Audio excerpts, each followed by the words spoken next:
Perfect. Well, good afternoon, everyone. Thank you for joining us for our webinar this afternoon. Couple housekeeping or reminders. We are recording this, and so the recording, once it's finished, will be posted in the same place where you got the link to join the meeting. And any links and stuff provided when they are ready, because there's some things that you're going to see. They're not posted yet. So once they're posted, we'll add the links to the site as well.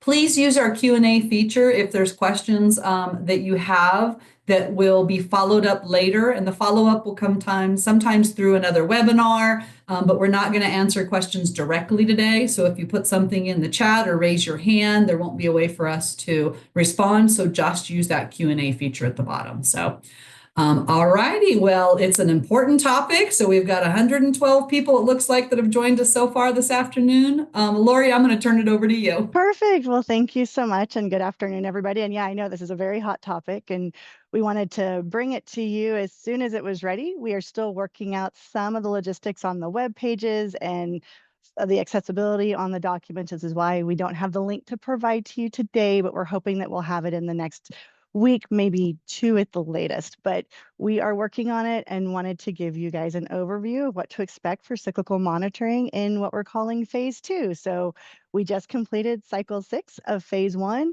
and we are launching into phase 2, and we've made some enhancements, some changes, and wanted to bring those to you guys as soon as they were ready. So I'm going to go ahead and share my screen so you guys can see our new resource. Let me know, Anna, are you seeing that, just the document? It just popped up, just the document it's showing. Perfect, perfect, perfect. So first off, you can see we've changed formatting and style.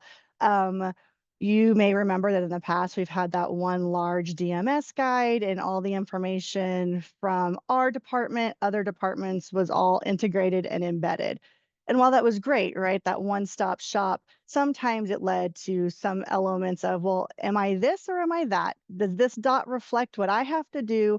So one of our goals with phase 2 was to try to streamline the resources, to clean them up, to provide more clarity, but to also provide insight into some of our processes that you guys will engage in routinely with us. So first off, you'll see that the formatting looks different.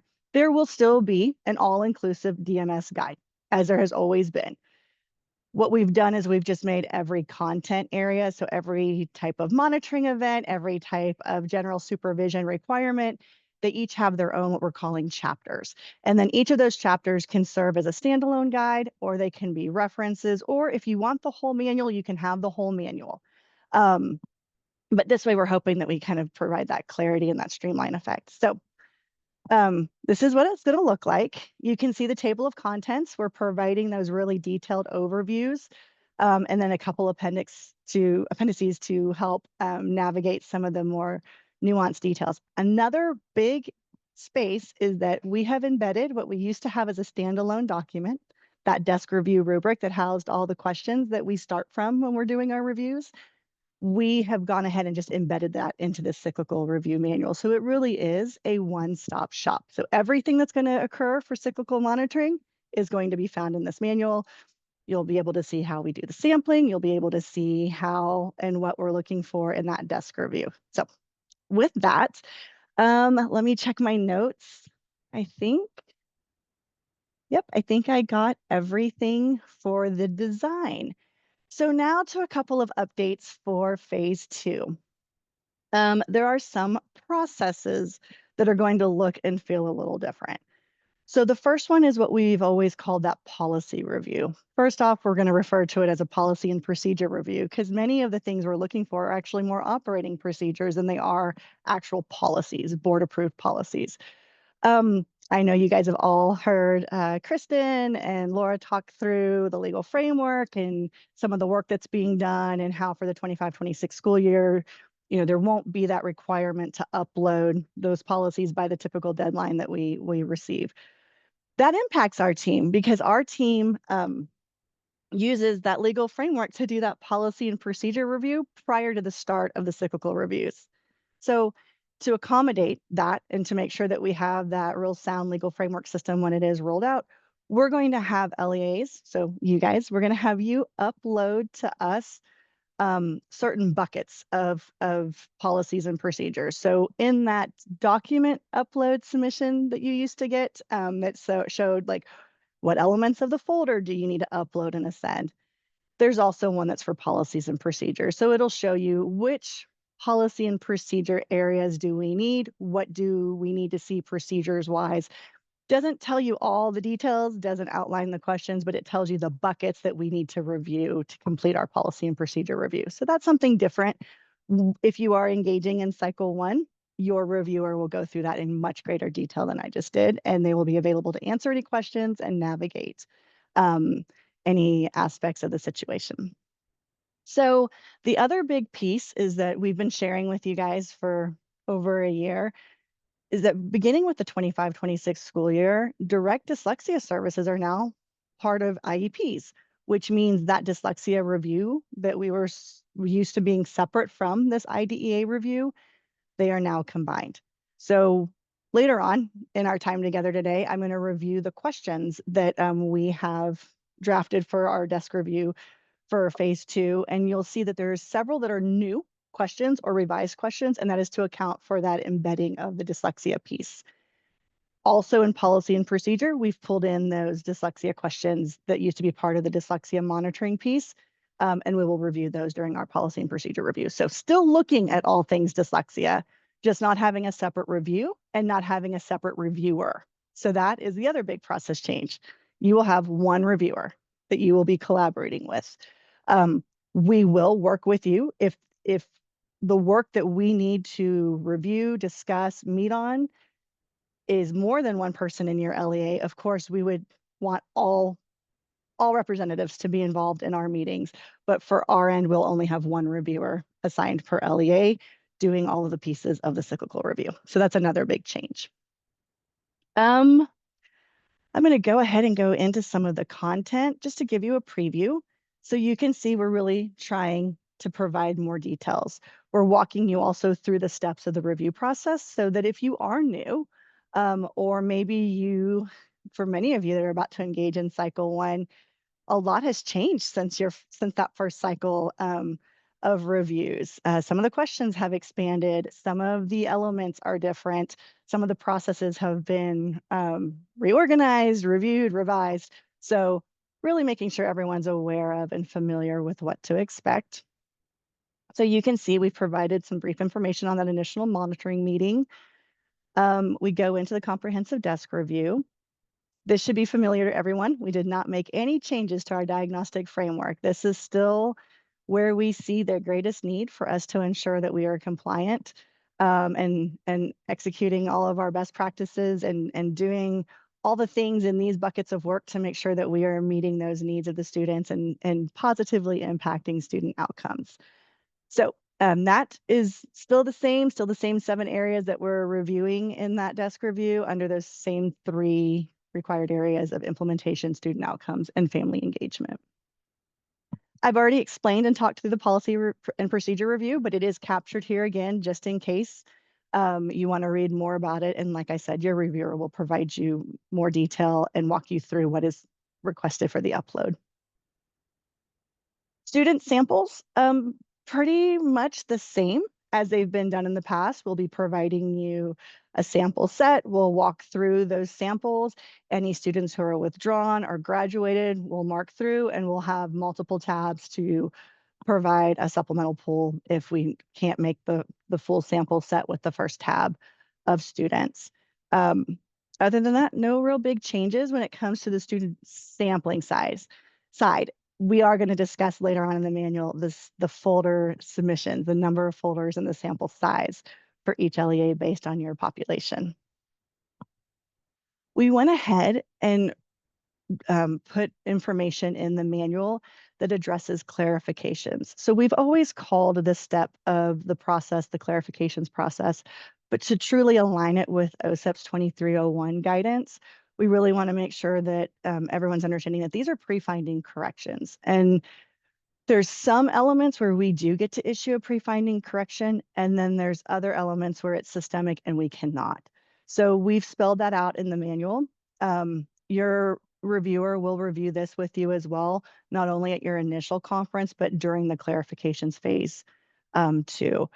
But to just give a brief overview, when the initial folder review is complete, the reviewer will reach out to the representative of the LEA who's, kind of coordinating the monitoring review, and request a clarifications meeting. And during that meeting, they will review anything that we're calling an individual instance of noncompliance. So that's maybe 1 or 2 folders that we found with that area of noncompliance, or review systemic noncompliance.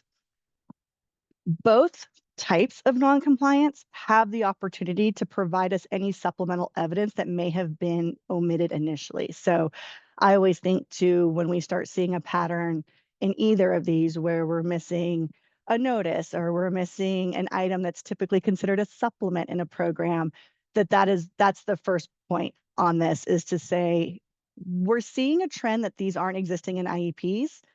If these are items that maybe didn't get submitted to us, we want to provide an opportunity for them to be submitted and us to be able to review them. For those 1 to 2 instances, when it's appropriate, we can go through and determine if those individual instances could be considered pre-finding corrections. So again, minimal instances, it's 1 to 2, and we're going to determine if the district could go back to ARD, make those corrections and submit them to us before we issue our final findings. So much more information in this section of the guide. And like I said, your reviewer will go into greater detail. But wanted everyone to see this and be able to understand it. If you've been reading through the SPP clarifications process and the pre-finding corrections, you'll see that this aligns closely with that language as well. We are maintaining the stakeholder survey. So this is the survey that we provide districts a link with, and you send it out to general educators, parents, families, community members, special educators, assessment staff to get information from those stakeholders. One change is that, and we actually implemented this in cycle 6, but one change is that we are going to make those fields related to the LEA name and the region required. We had several instances where those weren't indicated because they weren't required, and that created a system of orphan data that we couldn't link to LEAs, which frustrated LEAs who knew that stakeholders had engaged with the survey, but they had no results in their report. So that was a feedback that we received. So that was a mechanism we've implemented to ensure that we get that feedback and that districts can see in those 3 constructs how they're being rated by their stakeholders. It is important to stress that we do not provide access to those individual responses, and that is to protect the stakeholder who participated in the survey. The monitoring report, you'll see that that's going to look a little different. The first round of reports, we really focused on explaining in those first few pages why we were engaging in the process, what the process entailed, gave this overview. Since we have this document, and most everybody has probably been through a cyclical review at this point, our reports will be streamlined to better focus on those areas of noncompliance, those technical assistance opportunities, the support opportunities, and then address the various elements that were positive, areas that could be enhanced for best practice. So you'll see the report looks a little different, but for the most part, the meat of the report that everyone usually read is going to remain as it was previously. There is an optional preview of the report meeting. We offer this to every LEA, and it is your option to participate in it or not. It just provides an opportunity for us to kind of showcase the various elements of the report, make sure it's tracking with as you understood your results to be, and allows an opportunity to ask some questions and get answers prior to the report being issued to the district and then posted 10 days later. The service quality survey, so we call that ServQual, that is that survey that we send to gather feedback on our team. In phase 1, we sent a pre and a post survey. The pre was really to get a feeling of how prepared do you feel? Are there additional areas that we need to develop to support districts as they prepare for this cyclical review. Now that we're entering into phase 2, we're going to eliminate that pre-survey because everyone's been through it in theory, right? Every district has been reviewed. And what we're only going to have is that post-serve qual survey to allow the opportunity for you guys to give us feedback so that we can improve and enhance our resources, our supports, our responses, activities. So that will stay the same. The last big part of the manual goes into the findings of noncompliance and really just outlining and identifying the requirements. It's important to note that when noncompliance is cited, that the LEA has up to 365 days to complete that noncompliance. But really what the reg says is that noncompliance should be completed as soon as possible, but not to exceed 365 days. And that's important. And so we really tried to spell that out here to make sure that we are engaging in those corrective actions and we're making those student level corrections, getting those systems and processes in place so that you can actually address the noncompliance and improve the system, and then again, improve student outcomes.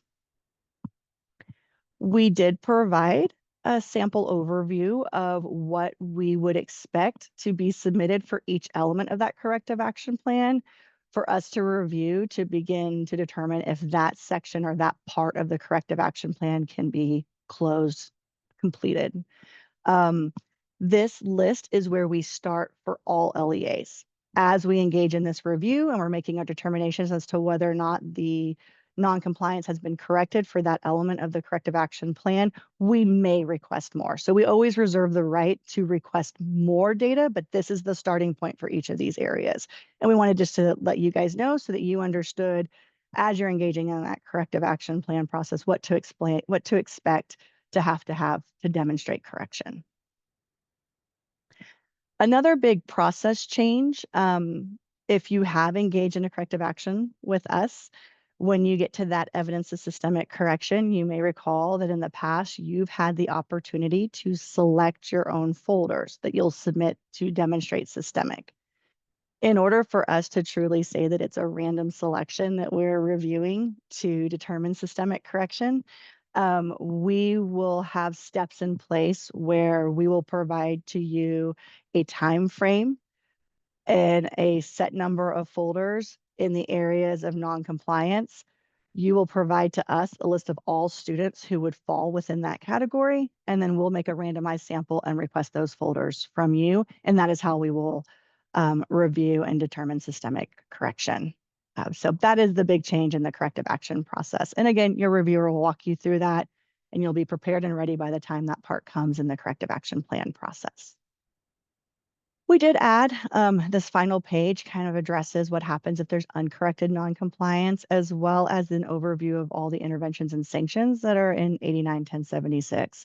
This is a very important piece just to remember because we do have the discretion as the state that if we see a need or data determines that there's a need, multiple ways that we can implement other interventions and sanctions outside of just doing the cyclical review and outside of just the corrective action plan.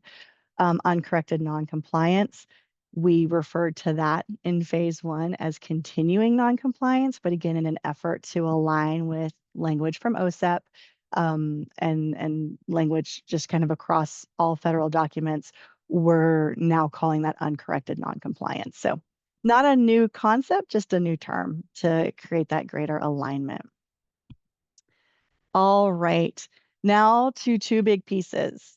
The first one is the special education sampling methods. So just a quick show of when those groups sampling production is pulled, what data sources are used for each, and then what monitoring period those data sources and samplings link to.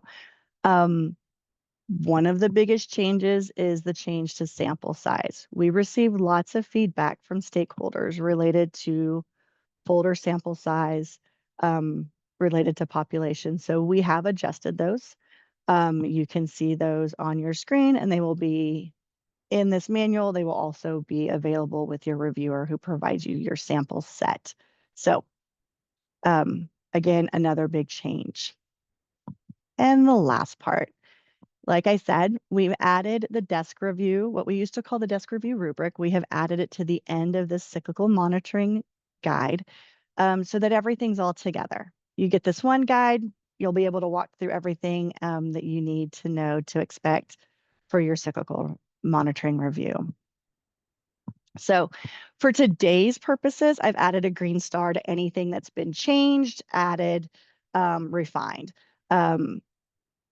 In the version that posts, it'll just be that this is what's going into effect for phase 2. This will be again in the 25-26.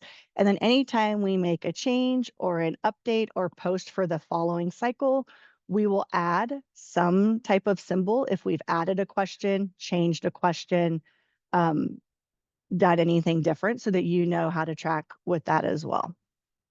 So you can see under evaluation just a couple of pieces that have been updated. This is actually not a new question. This is just a question that we worked diligently to streamline, because in the initial question set, it was a very, it had lots of if and thens and lots of details to try to wade through. Our goal with the revisions to the desk review rubric was to focus in on what the actual regulation is looking for, to link to the element that was being reviewed, as opposed to getting lost in all the details. So that question on evaluation is really now just looking at, did the evaluation gather all the relevant functional, development, and academic information, which is the requirement of an evaluation.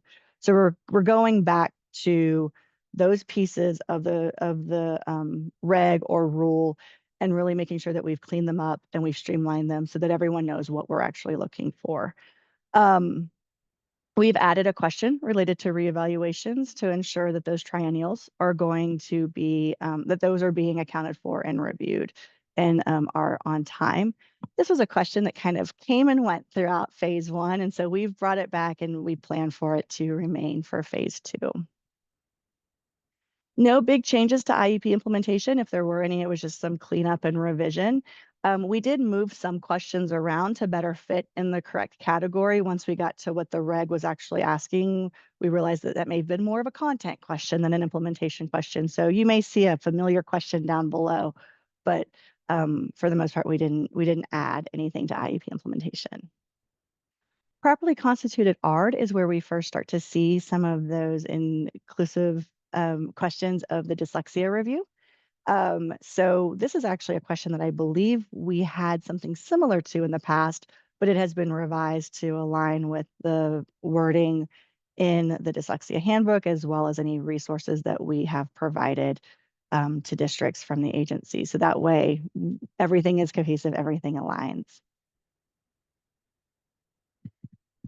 IEP content is where you will see the most changes and additions. The first 4 questions all relate to dyslexia programming. Again, these used to be part of that more general dyslexia program review, but now that these elements would have an impact or an expectation to be seen in an IEP because they relate to direct services, we have brought them over and added them into IEP content. So you can see we talk about, did the ARD committee discuss how the student will access the evidence-based dyslexia program, including whether or not the present PLAFs, the current PLAFs or other areas of the IEP show evidence of the program must be supplemented with a focus on one or more components. So tying in all of those required pieces to ensure that we continue that dyslexia review.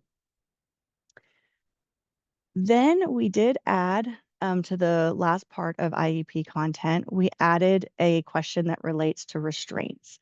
So if in our review we determine that there's a student who did have a restraint used during the previous year, we will ask for the written notification to see if efforts were made to de-escalate the situation and the alternatives to restraints that were attempted. Again, this is stakeholder feedback, and this is something that we are focusing on to see if the process was completed and if the documentation as expected under tech has been implemented correctly. IEP development, again, another question related to dyslexia, and that is the section that talks about if the IEP progress report, if that cadence, if that structure of progress reporting would meet the intent of the requirement in state law for a progress report on dyslexia instruction. So again, this was set to be implemented in 25-26 as is. This is why we're pulling it into here as well, to ensure that we have accounted for that element that is unique to dyslexia and that we're monitoring for it in the same way that we're monitoring for progress reports. So right above it is the question related to overall progress reports, when folks will be notified, as well as the dyslexia progress reporting. Only changes to state assessment is we consolidated questions, refined them, clarified them to make sure that we get to the actual aspect that we're monitoring for in state assessment. So again, just kind of a cleanup and refinement, nothing added. And transition remained the same. No additions, just a little bit of cleanup and alignment with tech and TAC. One piece that I will say is, I'm sure as you've seen me scrolling through this, you've noticed that gone are those ID10s, SA1s. We used to call those the friendly IDs on the data side. We have removed those because our goal is to align more with citation and the topic of the citation, so that when you are an LEA and you are working through that corrective action, the corrective action plan, the report, the communication, the notifications, they will all capture the citations that were non-compliant, and then the category of that citation, or that the name, the area, the focus that the citation is related to. Instead of it being ID2, ID10, we're actually going to name it, name the CFR, and then name PLAF. And that way it'll align with how we notify for complaints. It'll notify how other communications come out. It'll notify with how we submit our data to the feds. Everything will tie together and hopefully help you guys as you get communications from us, see if there's trends, see if there's our systems or systemic non-compliance that you can identify as well. So that is everything I had to share. I'm going to stop sharing my screen. Awesome. Thank you so much, Lori. The one question that did come in, and I responded, but I will let them know because a few people might have joined a little bit late. They were asking where the link for this was. Yes. And so I told them once it's 508 compliant, once it's finalized, it will be posted on the review and support site. It'll DMS. be on the, yep. So the DMS webpage, which is the Differentiated Monitoring Supports webpage, it's where you've always gone to get the monitoring guide. So review and support's usually where you went to get some other elements, but the DMS page is where you went to get the monitoring guide. It's where you found your cyclical review reports, links, and all of that. So that is going to be the place where all of the guides and monitoring activities information will be hosted, and then review and support will be where you'll find greater details and some additional resources. But yeah, that's hopefully all going to be ready to go pretty soon. And what we will do is we will alert all ESCs, and we will make sure to update any links to LEAs as well. Awesome. So what we're encouraging you guys to do is look at the site, kind of keep an eye on it. You know, it'll be posted soon. There's other good information on there in the meantime until that guide is posted. So absolutely. Yep. Lots of information today. Thank you so much, Lori, for joining us. And the recording for this will get out soon because I think a lot of people are going to want to rewatch it or maybe show it to some of their staff. So absolutely. We'll get it to you as soon as possible. All right. I'm going to stop.